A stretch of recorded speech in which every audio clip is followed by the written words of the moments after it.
morning away from the Capitol, but I brought a piece of the Capitol with me as well to you. One of the signs that we've been holding up. I don't know if you can see it here. We'll talk about it more later, but just so you know, it says trans kids deserve love, trust, and health care.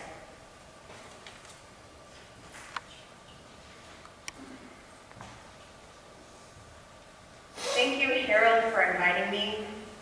Wonderful to see my colleague, Reverend Dan King, who has been a longtime supporter of the Justice Ministry and a former board member.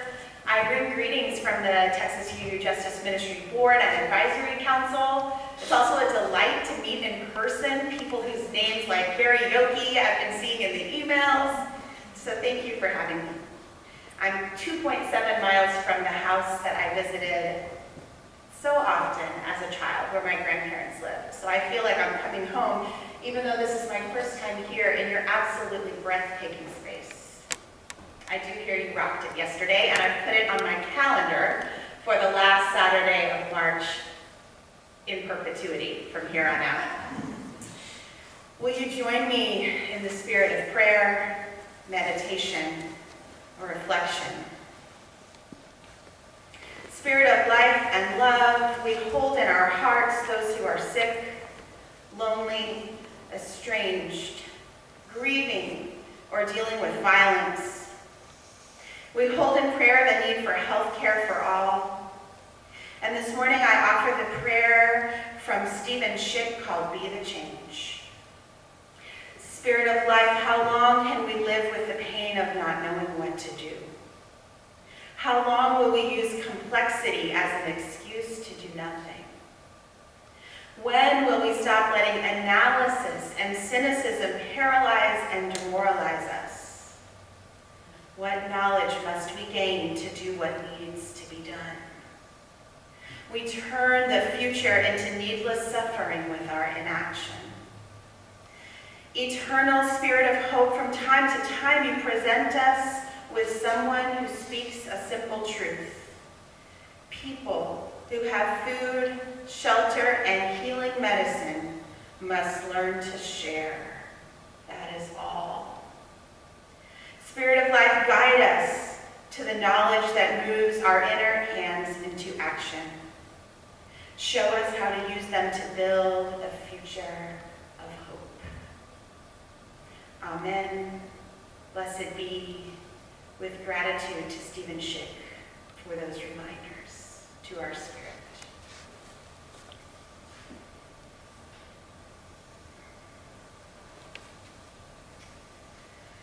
You and I must make a pact. We must bring salvation back. Just call my and I'll be there. I'll be there.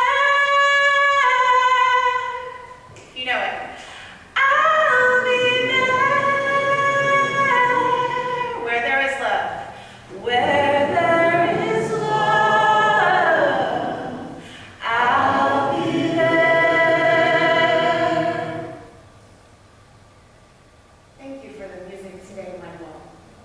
That was not in my sermon. I had another song to sing to you, but we show up and receive the Spirit that moves in us, and how perfect, what a gift, the music of this service today. Just call my name and I'll be there.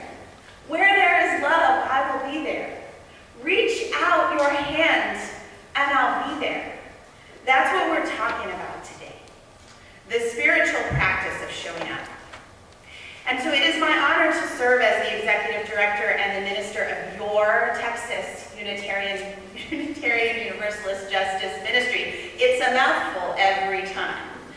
So sometimes we say TexUJM, sometimes we say TXUUJM, or just the Justice Ministry, but what's most important is not what we say in life, it's what we do. So I want to tell you a little bit about what we're doing and invite you deeper into this community of justice seekers that is rooted in joy and music and love, even as we fight for our people to survive and to thrive in this state, and especially in this 88th Texas legislative session.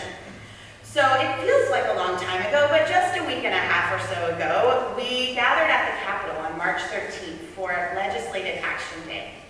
We had about 150 UUs. We took over the Capitol. We heard from partners from Equality Texas, from the ACLU, from Texas Impact, which is an interfaith organization that essentially you belong to this congregation. Here's how it works. You have your local justice work and caring work that you do at the congregational level. Then, by your dues and your efforts and your advisory council members, you also belong to the Texas Unitarian Universalist Justice Ministry. You are a member. Then, we as the Justice Ministry belong to the larger interfaith work of the state, and that is Texas Impact, and I'll share a little bit about that with you as well. But so we heard from our partners. We had groups that went and spoke to legislators about the issues that matter to us, and I'll talk about that some more too. We sang in the rotunda. That was fun. We had never had the main rotunda before, but we got to reserve it, and we sang our UU hymns and our justice songs. We had a youth caucus that got up there after meeting with Representative Donna Howard, who is a Unitarian Universalist member of the House of Representatives. Our youth met with her, and then they came and they read their statement.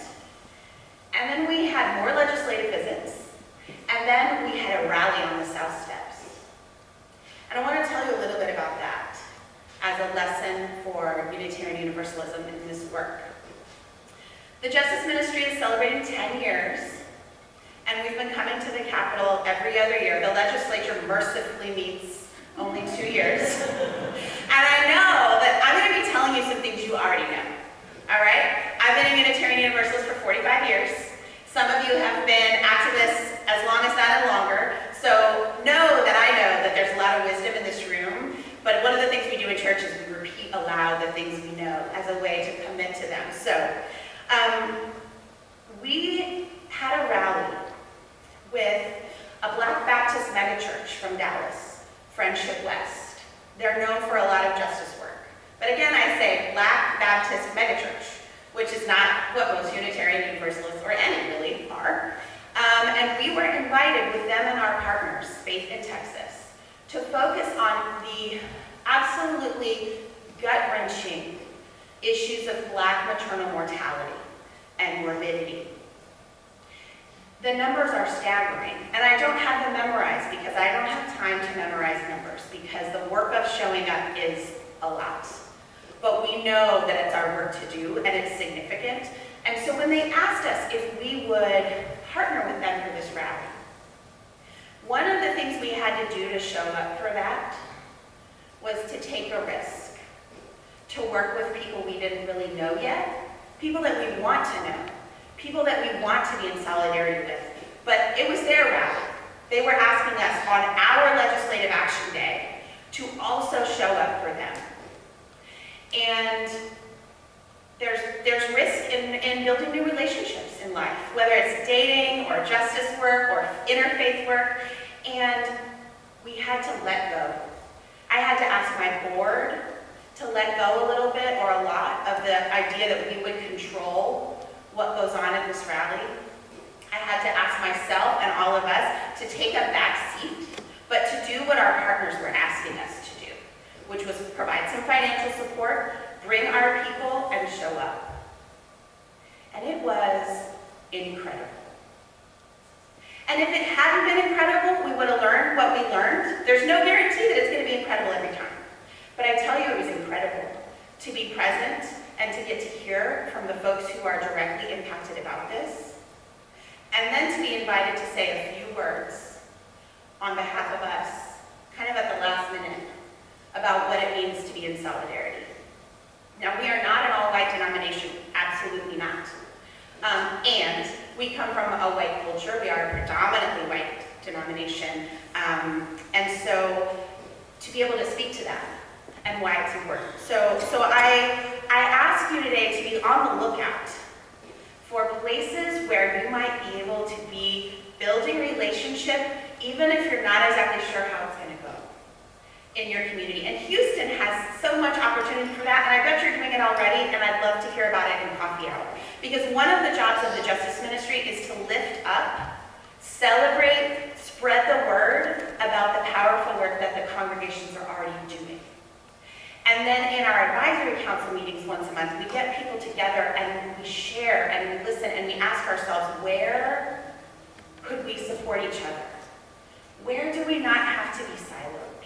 Where do we not have to go this alone? And so I want to tell you a few things about that. Number one, every Thursday night on Zoom, so you don't have to come to the Capitol for this, every Thursday night, the Texas UU Justice Ministry has what we call a We Cry Justice gathering. I'm going to show you a book. At 6 p.m., we read a chapter from this book, We Cry Justice, Reading the Bible with the Poor People's Campaign. Now, I'll tell you, I grew up in First UU Austin with almost no Bible. So some of you may have a really strong relationship to the Bible that's positive or that's negative, based on where you came from religiously. I just didn't have one to speak of at all. And so it's been very powerful to read these stories with the Poor People's Campaign, where we focus on the stories of justice and poverty issues in the Bible, so that then when I go to Texas Impact, when I go to gatherings in the community, I can speak with greater understanding and relate to people for whom that is their source. So that's a very informal book group. We say don't need to have the book group. You can get the book if you like it, but you don't have to have it. You come at 6 and discuss. Then at 7, we have what's called our action hour. Are y'all familiar with Side with Love, our national UU Justice organization? A few of us are. You see all the yellow in the shirts sometimes at rallies. And so Side with Love is our national organization, and from their inspiration, and from some of the other state action networks, we've started this weekly action hour. So the volunteers from the Justice Ministry here in Texas gather what are the actions of the week that our partners are asking us to take, so that we don't have to be experts. We don't have to know every bill number that's at the legislature. We turn to our partners, we turn to the people on the front line, and then we gather in community. We check in, we make friends, we have some music, and then we take the actions together. It can be letters to the editor, it can be signing a petition, all of those things. So I invite you to that. I want to talk about this idea of what it is to be an expert. A lot of Unitarian Universalists are experts. I bet I'm looking at some experts in your field. History, theology, science, whatever it might be. What I want to tell you is this. When it comes to justice work, especially at the Capitol, please don't wait to be an expert to show up. They're not asking for that. I'm not asking for that. And frankly, a lot of your legislators are not experts in the things they are trying to legislate. We have people without uteruses legislating the lives of people with uteruses. We have people who don't know a single transgender person trying to legislate those folks' health care. So, on Thursday I testified before the Senate State Affairs Committee. And I went to the Capitol just planning to be there in solidarity with the folks who were opposing a bill against drag performances. Some of our UU churches host Drag Queen Story Hour. And it's people coming and dress up to read to our children and getting our children excited about reading. And if you've never seen one of these, I'm happy to talk to you about it. But it's being portrayed in a very different light by some of our legislators. And they're trying to legislate that, rather than have the curiosity and the humility to find out what it is. So I went and I thought to myself, well, I'm not a drag artist. I'm not.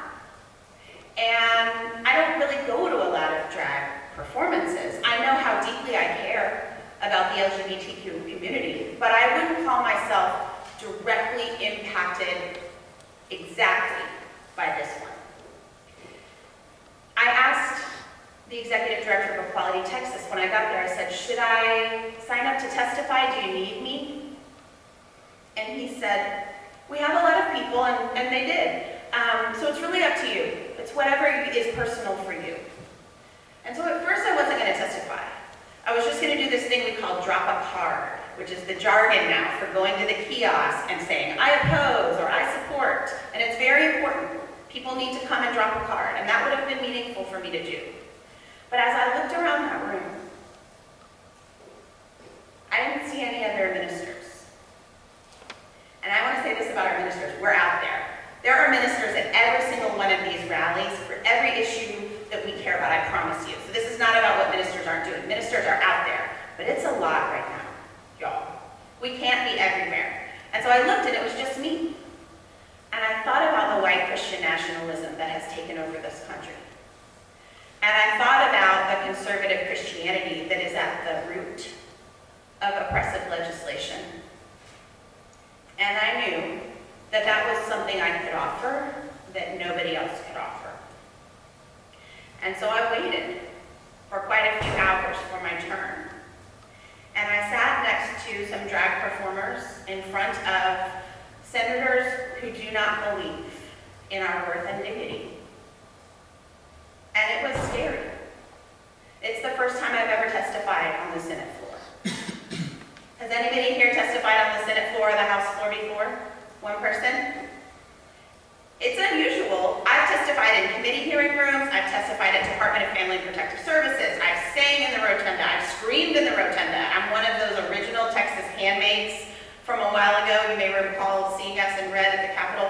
I've done a lot of agitating and advocating at the Capitol, but I have not sat at that table and looked people in the eyes who want to tell me that my queer child or my transgender friends are not as inherently worthy and dignified as anybody else. And it was a life-changing experience for me. And so I told them what I'll tell you. People are dying. Our people are dying over being told that they don't matter, or that the way that they show up is not normal or good enough. I'm done with any of that. And I need our legislature, and I need every single one of us to show up and fight for everybody, because people are dying. And then when I watched the testimony, because I couldn't see the people next to me while I was talking, when I watched the testimony afterwards, some of the folks who are directly impacted by this were crying when I said people are dying, because they know it's true and they've lost people they love. And maybe you have too. I don't know your story. You can't tell somebody's story just by looking at them.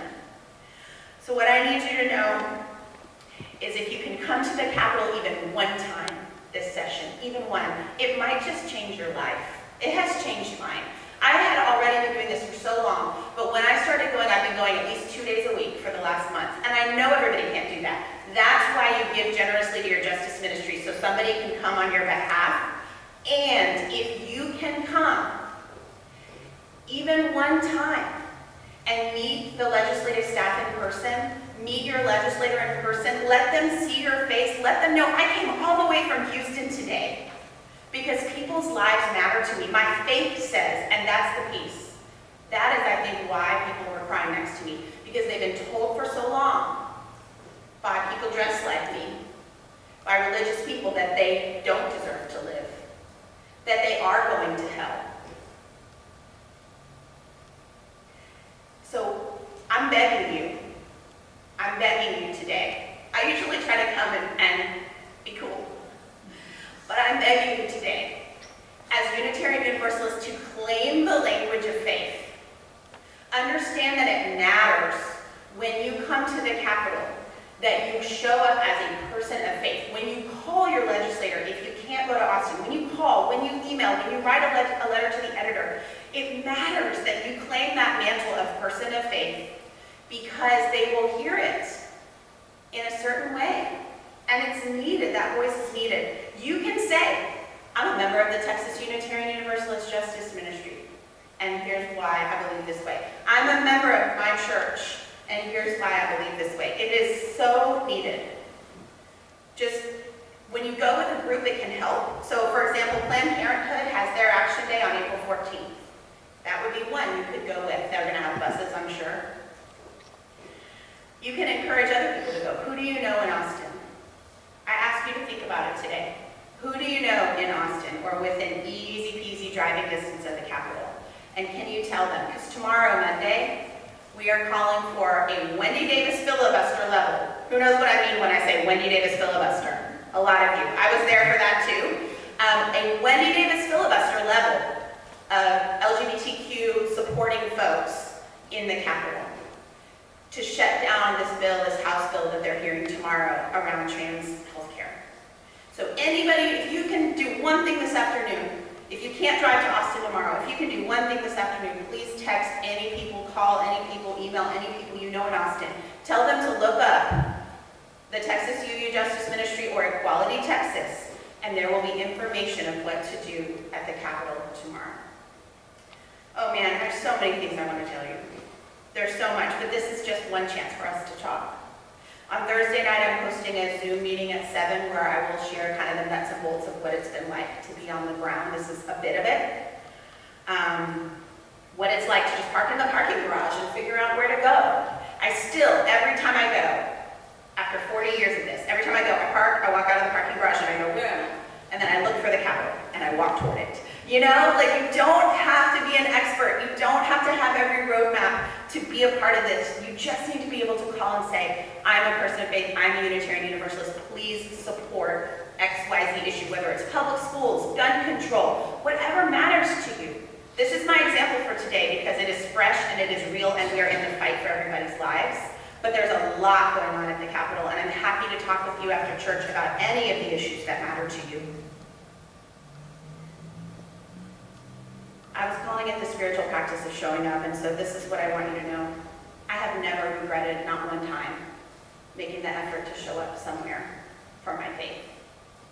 You still got to take naps. You still got to eat Mexican food. You still got to snuggle your kids, your grandkids. Take care of yourself. But when you have the chance, please heed the call and go. I used to worry when I was a chaplain student in Oakland, California, that I didn't have enough spiritual practice. And so I had moved to an Airbnb for the summer of this program, and the woman I rented from had a meditation shed. And I was like, I'm finally going to do it. I'm finally going to meditate all the time. I'm finally going to be the spiritual being that I think ministers are supposed to be. I took a picture of the shed. I never meditated in the shed, not one time. I could find a picture of the shed on Instagram if I went back 5-7 years ago. But take the things that you love. Music, dance, it could be gardening, it could be going for walks, it could be doing video for the church, it could be baking. Find the thing that you love. Figure out how to connect it to your values, figure out how to put it in service to the greater good, and you're good. You're good. It doesn't have to be so hard. You don't have to be an expert. And the last thing I'll say to you, make a spiritual practice of inviting people to this church. What a beautiful place. And how needed is a place like this, colorful, loving, celebratory. Are you asking people, are you inviting people to church? People are grieving, and they need you, and they need this place. So I ask you to give generously on behalf of the church as you did today, but also if you can become a member of the Justice Ministry and give monthly, it will support the work so much. And then just keep reading your emails as a spiritual practice. That's what I tell First UU Austin. Read your emails as a spiritual practice and you'll know where to come and where to show up. And keep inviting people to church because it's hard out there. And our message, this we must bring salvation back that the Jackson 5 sang about, the salvation is knowing in the here and now, in this life, that a community of people love you just the way you are. May we be that community, and may it be so. Blessed be.